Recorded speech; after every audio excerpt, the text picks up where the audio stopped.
Hello everyone, today in front of us we have this Blackview BV6600E smartphone, and let us show how you can download and install the Opera browser on it. First of all, you need to open up the Google Play Store. Here at the search bar, type in Opera. Once the needed app is found, all that is left to do for us is to tap on this green install button and wait for the Opera app to get downloaded and installed. It will not take a lot of time, so we'll just wait.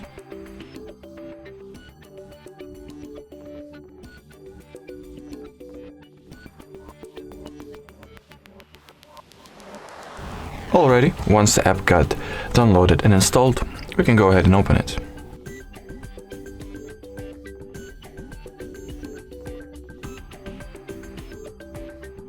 Here, while launching the Opera for the first time, we are able to set up some of the first launch stuff like the ad blocking. So me myself, I'll enable it from the start, as well as the tracker blocking, and keep setting the Opera as my default browser step. Here, tap on allow, and we are all set. Alrighty, so that was it for this video. Thank you so much for watching. If you found it helpful, don't forget to leave a like, comment, and subscribe to our channel.